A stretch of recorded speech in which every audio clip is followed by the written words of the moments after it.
da un enorme gusto recibir aquí en el estudio a Raúl Feliz, nuestro experto en temas económicos y financieros. ¿Cómo estás, Raúl? Buenas noches. Buenas noches, Leo. Afortunadamente, bien. Sí, ¿verdad? Hace mucho que no venías, lo cual En presencia. En presencia, exacto, en presencia. Muchísimo. Oye, a ver, pues hemos estado siguiendo contigo y con Valeria Moy el tema de la inflación. Parece que al final ya está cediendo tanto en Estados Unidos como en México, ¿no? Así es. Sí. Los reportes del mes de abril, tanto en Estados Unidos como aquí en México, mostraron avances en la dirección correcta. De hecho, vinieron en línea con lo que los analistas estábamos esperando. Sí.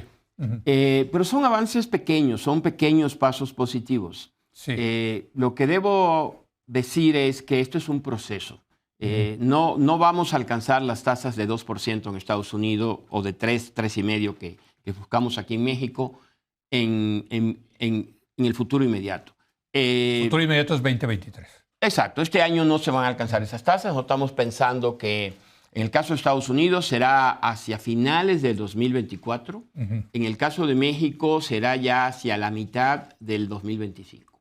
Ni siquiera en 2024. Yo tengo dudas de que podamos alcanzar una inflación de 3 a 3,5 para finales de 2024. Ojalá, pero Sí. creo que nuestro descenso de la inflación va a ser más lento de lo que es en Estados Unidos por muchos factores que tienen que ver con nuestra política energética, pero también tienen que ver con que aquí se está dando una recuperación del salario, del poder adquisitivo del salario que se perdió con el brote inflacionario anterior, y eso va a hacer que la inflación de servicios en México descienda muy lentamente. Por cierto, me comentan muchos empresarios, sobre todo en el norte del país, que están teniendo problemas para contratar gente, que hay mucha demanda de trabajo y poca oferta. Te voy a decir algo que a muchos quizás le pueda sorprender. Estamos en pleno empleo. Sí. La tasa de desempleo del mes de abril, publicada recientemente, cayó a 2,4%. Sí. Esta es la tasa para el desempleo abierto más baja desde el año 2001. Y si vemos el total de empleos en una encuesta trimestral que hace el INEGI, que se llama ENOE, pues para finales del año pasado y estimamos para este primer trimestre, la economía debe andar rondando los 54 millones de empleos. Que esto es equivalente a que hubiésemos seguido creciendo el empleo en la misma tendencia que traíamos antes del COVID. Ahora, hay que decirlo, porque cuando la economía no iba bien, aquí lo decíamos, yo creo que la economía mexicana va bien, razonablemente bien. Déjame ponértelo así, con la inflación a la baja y con crecimientos del Producto Interno Bruto importantes, pero desacelerándose, ¿no? Mira, hasta ahora, con los datos que se han publicado, no hay desaceleración. De hecho, la economía, si la midiéramos a una tasa anualizada, como se hace en Estados Unidos, en el primer trimestre creció a un ritmo del 4,5%. Mira. Y últimos 12 meses es cercano al 4%. Bueno, entonces sí está bien la economía. La economía va muy bien, pero además si revisamos rápidamente los indicadores oportunos como confianza del consumidor, confianza empresarial, tasa de desempleo, empleo, estamos yo diría que es la mejor economía en términos de percepción que hemos tenido en los últimos 6, 7 años. Interesante eso, ¿no? Y rumbo al 2024, donde había analistas que decían, va a haber una crisis de final de sexenio, pues no va a ocurrir, ¿no? No, la desaceleración va a ocurrir. Eso sí, no creo que podamos sostener este ritmo de 4% de crecimiento a lo largo de este año y el próximo. Pero fundamentalmente por los eventos que se están materializando en Estados Unidos. ¿Ya Estados Unidos sí ya está entrando en recesión, dirías? Bueno, yo sí, me he equivocado. La esperaba para principios de 2023, pero ahora la estoy esperando para el tercer trimestre de este año y que se prolongue quizás hasta el cuarto y quizás hasta el primero del próximo año. Entonces eso sí va eventualmente a desacelerar a la economía mexicana. Las estimaciones más recientes que tengo del crecimiento de México este año se acercan al 2,2%. Sí. Y el próximo año creo el que... maldito 2%. Exacto. Hemos regresado al maldito 2%. Hemos regresado al maldito, porque ya lo extrañábamos. Ya se veía como una meta casi imposible. Exacto. Y el próximo año creo que vamos a crecer alrededor de 1.6. Un mejor desempeño que la economía americana, pero sí claramente en vías de desaceleración. Y con esas tasas de crecimiento, también hay que decirlo, terminando el sexenio de López Obrador, habremos tenido más o menos el mismo nivel del Producto Interno Bruto. O sea, no, y habremos decrecido, ahí sí disminuido el Producto Interno Bruto. En términos per cápita. En términos per cápita. Así es. Pero así es un sexenio perdido, como habíamos dicho ya desde hace varios años. Sí. Yo creo que el crecimiento promedio con estos números de todo el sexenio andará rondando el 0.1, 0.2% anual, más o menos. Pues no es nada. Y obviamente el per cápita, el crecimiento poblacional es cerca de 0.9%. Sí. Entonces sí va a ser desde la época de Miguel de la Madrid el sexenio que trae la tasa de crecimiento per cápita, que es la forma correcta de medir la riqueza, con peor desempeño. Claro, habrá quienes, como se hacía en el gobierno del presidente Zedillo, va a quitar, en el caso de Zedillo quitaban el primer año. En el caso de López podrán quitar el 2020. Exacto. ¿no? Entonces te va a salir, si quitas el 2020, que fue una caída de 8.3% de la economía, te va a salir un crecimiento ligeramente abajo del 2%. ¿Qué riesgos ves ahorita de la economía mexicana? ¿Qué te preocupa? Y es más, te lo junto con una pregunta sobre el tipo de cambio. El tipo de cambio está llegando a 17.50. El gobierno lo presume como una gran fortaleza, la fortaleza del peso como gran fortaleza de la economía. Pero a mí el otro día, te lo digo, me dijo un exportador, oye, si llega a 17.50 yo ya no salgo. O sea, que baje tanto el tipo de cambio también nos quita competitividad, Raúl. Sí, eso siempre es verdad, pero... Sí. Mira, el tema de cómo lo maneja el presidente tiene que ver con temas de la política más que de la economía. Sí, ¿no? Claro. Recordemos que tú te acordarás de un anuncio que tenía el candidato Calderón de lo que iba a pasar con el peso si ganaba López Obrador en aquella famosa elección, ¿no? Se derrumbaba una pared sólida de ladrillos, ¿no? Entonces, obviamente ese contraste es lo que él quiere marcar. Es decir, gané y no se derrumbó el peso, sino todo lo contrario. Es correcto. Pasamos de 24 pesos a 17.50. Sí.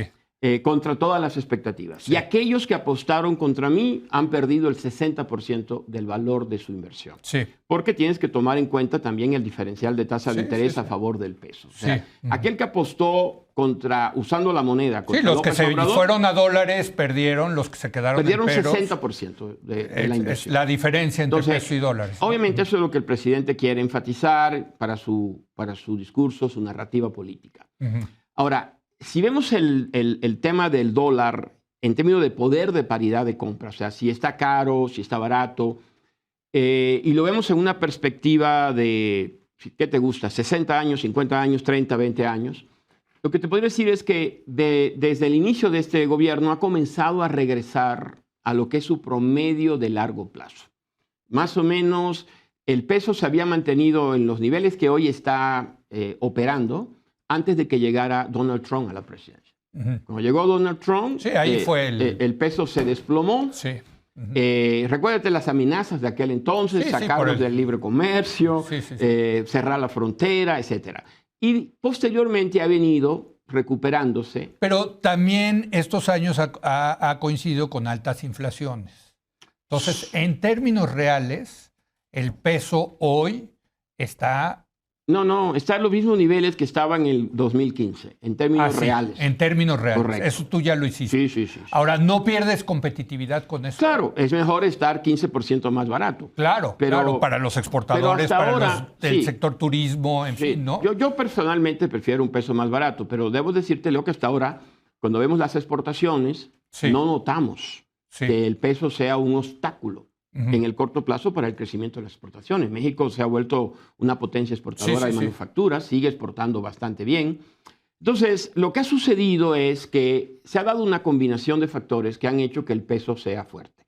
Lo primero que quiero descartar es que sea por una manipulación del gobierno. Sí, en realidad tenemos un tipo de cambio flotante donde cualquier persona puede ir al mercado y comprar la cantidad de dólares que necesite y hay y que un quiera. chorro de dólares. Hay exceso de oferta, Exacto. hay un mercado profundo. Sí, sí. De hecho, Leo, te digo que cada día entre México y el resto del mundo, porque el peso opera más fuera de México que en México, se cotizan, se hace trading de 113, 130 mil millones de dólares. Es una de las monedas más profundas, más líquidas. Básicamente lo que ha sucedido es que hay una entrada muy grande de dólares a México por inversión extranjera. El año pasado fue cerca de 40 mil millones de dólares, este año también.